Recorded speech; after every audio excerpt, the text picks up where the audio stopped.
Hello, my name is Dennis, that's my crime, and it's also my punishment, and welcome to the first of what I hope to be several video blog, video diary entries for patrons only. So, as you can tell, we're currently in a little service known as World Anvil. What I've been doing is I've been taking all of my notes from Google Drive, all of the different kingdoms, all of the different bits and pieces that I've been using to write the book out, and I've been slowly working through pasting them into World Anvil. It's a really nice way of having everything to hand. It's a nice little context tool, and one of the things that I've really enjoyed doing is it's helped me to have a look around and see the stuff that kind of does need fleshing out, some of the stuff that maybe needs knocking back a little bit. And basically one of the things that I'm hoping to do within the next month or so is to, once I've got at least a basic framework taken care of. So at the moment I only have a few bits and pieces from the overall region.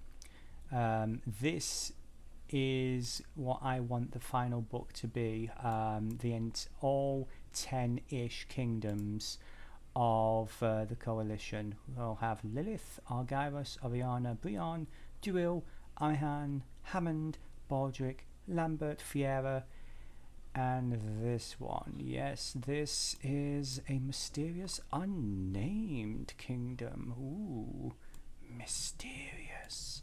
But yeah, the basic idea is each one of these is going to have similar treatment to the Lilith PDF that we had, where each one of these pins is going to have a location with a set of NPCs and story hooks and all manner of other little bits and pieces that can help your DM basically start a story pretty much wherever they go.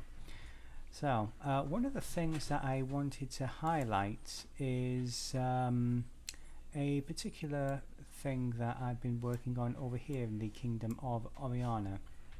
So there is a area here called Fort Norlo, and basically you see here some of these pins here. We have a very loose yeah, this one here, Häagen-Dazs, work in progress. Maybe it's an ice cream joke, or Häagen-Dazs rather. Some of these pins don't have any particular symbol on. That's because it's like I kind of have a very vague idea that there's something there. It's got a cool name. Still don't know what's going on yet. And that's unfortunately true for a couple of locations.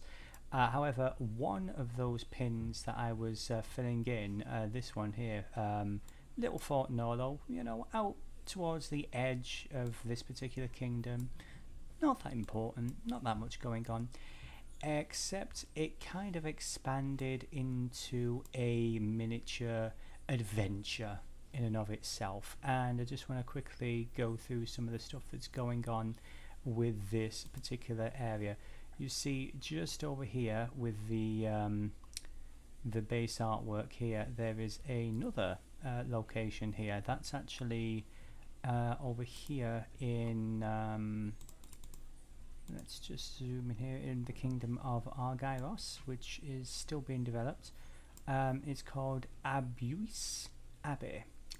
Some of the names are a little bit strange, maybe because I'm using a lot of like regional translations. So basically, like, Argyros is still in production. There's certain areas over here that still need work, one or two areas here that still need work, but for the most part I do have a very good idea of the general story for the entire region. So hopefully by the end of January we're going to have Lilith, Argyros, and of course Oriana available on here for people to check out. And again, that is the hope, that I'm able to actually have patrons who, you know, this video is patrons only. Hopefully I'm going to be able to get things taken care of to where you all are able to just explore, you know, all of the information that we have. Of course, massive spoilers for the book, because, you know, it's a book mainly intended for DMs who wish to run a game in this setting, so there will be story spoilers ahead. You have been warned. So this general area here, the capital city of Caspern, is, as we may have discussed in a previous video, this is the capital of the coalition. It's the centre of government for all the 10 plus different kingdoms.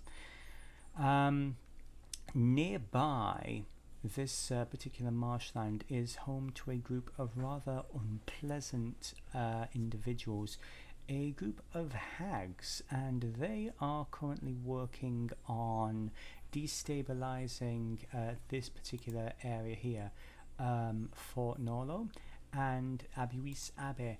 Why?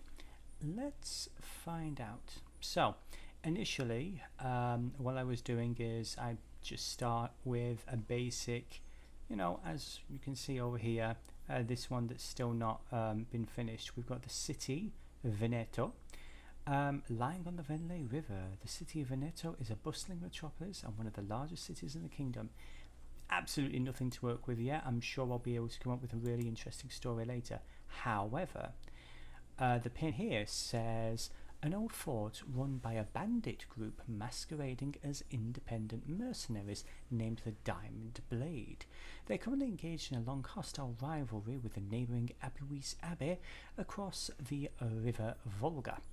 So you'll notice that two things are highlighted as clickable links for more information: the Diamond Blade themselves and the river Volga. Now, what I've really enjoyed about working with World Anvil is that, as you see here, while you're working on one article, you can pop this open and start making a completely new article that links, you know, it's basically a sidebar to the thing you're working on, and you can basically do that as many times as you want, and things just sort of like spread and grow. So this one particular pin kind of grew into a mini adventure for the region, and or rather a mini dungeon, if that makes sense. And I'm currently in the process of seeding, rather than have this really big, large, complicated thing here in the middle of nowhere where no one's going to see it.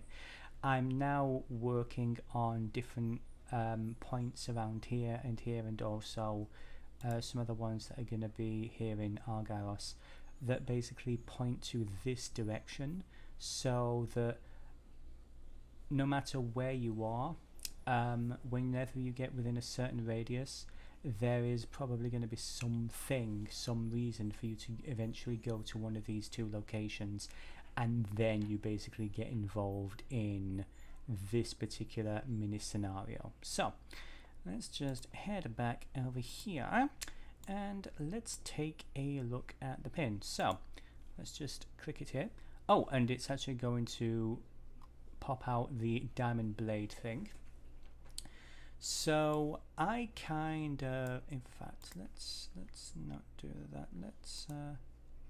Let's just go here. So what I did was I was trying to figure out, okay, I have these two forts that are very close to each other. They're on opposite ends of the boundary, you know, this particular kingdom. So what exactly am I going to do to make things interesting?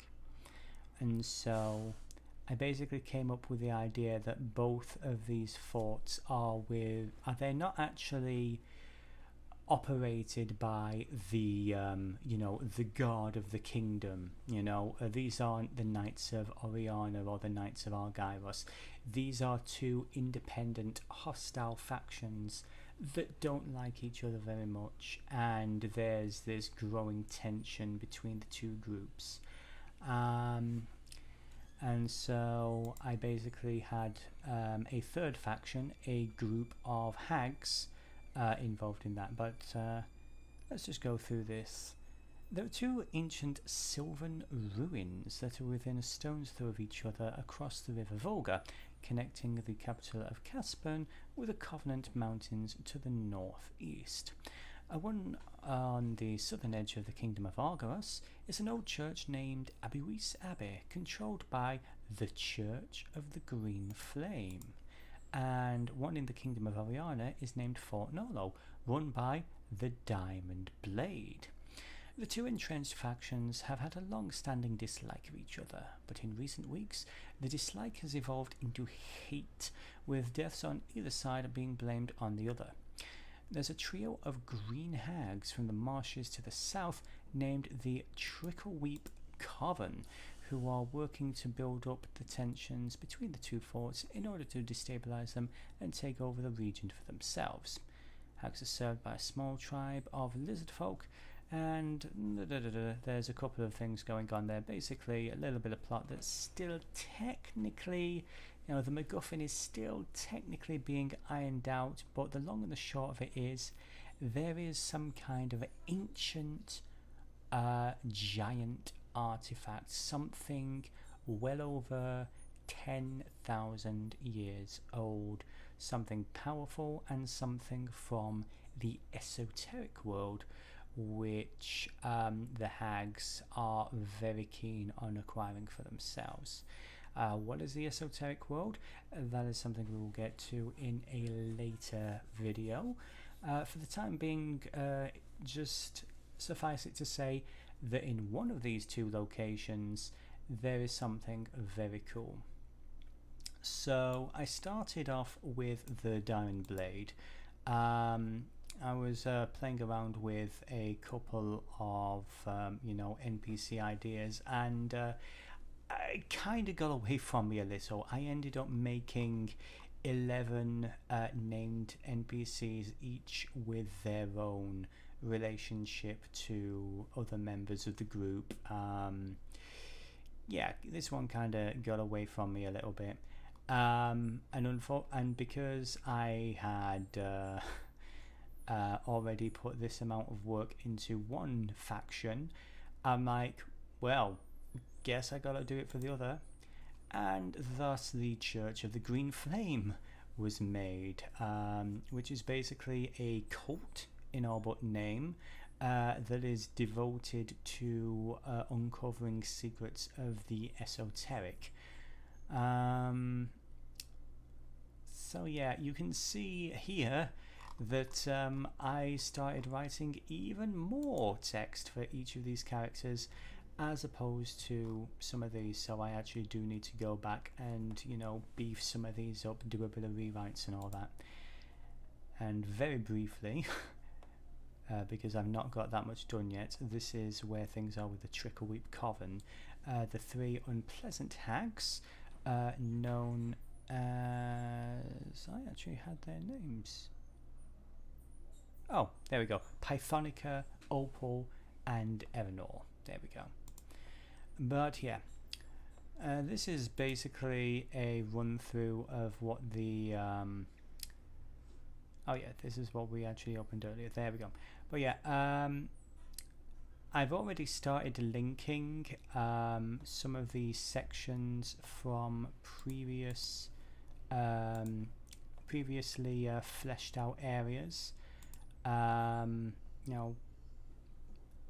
The way I basically work is I work in sort of a spider web fashion, where I'll build an interesting location, or at least a location I hope is interesting, with plenty of content and conflict and different characters interacting with each other in different ways. And then in key areas around it, I'm going to put story hooks and story seeds that might lead you to that direction. And in return, there are things here that might lead you further to other places. For example, with the Church of the Green Flame, it even says in their description that they have spies already within the capital of Caspern, and perhaps other locations as well. So all of that basically came about from just trying to fill out one particular pin. So to clarify, each one of these characters has their own, a little bit of backstory, a little bit of their personality, and a little bit of information about some of the stuff that they're trying to do, the people that they plan on backstabbing, the people that they look to protect. I take a lot of inspiration from basically like the Bethesda games, things like Fallout and Skyrim and the like. Factions like the Dark Brotherhood, or like the Brotherhood of Steel, the Institute, this kind of thing. I like being able to have at least a good chunk of NPCs which feel like their own self-realized people, even when it's in a faction that it's very likely that most players are just going to wade through, realize that okay, every single person, every single one of these factions are basically assholes, and just probably murder hobo a lot of them in search for this relic. But for groups that want to roleplay, be a little bit sneakier, and you want to try and infiltrate these groups, join them or something, then this is going to be something useful for them. Anyways, I think that's pretty much it for now. Again, I'm just working on some very quick and simple videos to share on the Patreon, mainly because it's been a while since I've updated, but I just wanted to let everyone know that I have not been idle. Been working pretty heavy on this project. It is going to take, I would like to say that this project is going to be finished by the end of 2021, but realistically, the way sometimes life just comes at you sideways, but it is my ambition, it is my hope that I'm going to be able to deliver a book with 10/11 interesting, unique kingdoms, each with their own flavor, each with their own story, and each with plenty of plot and story to deliver. So yeah, that's basically the first real developer diary. Hopefully I'll be able to get another one done in the next week or two. I definitely want to have some kind of large update before we get to the end of January. Hopefully by then we will have these three kingdoms ready to roll out, but we will see where things go. So that's pretty much it. I did want to try and show off the map again, but I'm still trying to wrap my head around World Anvil there. So if you bear with me a second, let's just go to View World. Yeah, some of the default layouts and everything I am not a fan of. So it's gonna take a while for me to wrap my head around some of the systems that Roll20 and Roll20 World Anvil that World Anvil has to offer. But when I know what I'm doing, the kingdoms here of Lilith, of Argyros and Oriana are going to be open for patrons. and you'll be able to just explore these these kingdoms, check out whatever information and extended linked content there is related to them, and hopefully there's going to be enough there where DMs are going to be able to run their own games, at least in these areas, for a little while, whereas over the next couple of months I get started on Brion, Duil, Amihan, Hammond, Baldric, Lambert, Fiera, and this mysterious patch. So that's pretty much what I'm going to be doing for 2021. And this is also while working on the the regular job that pays the bills and everything. I did apply.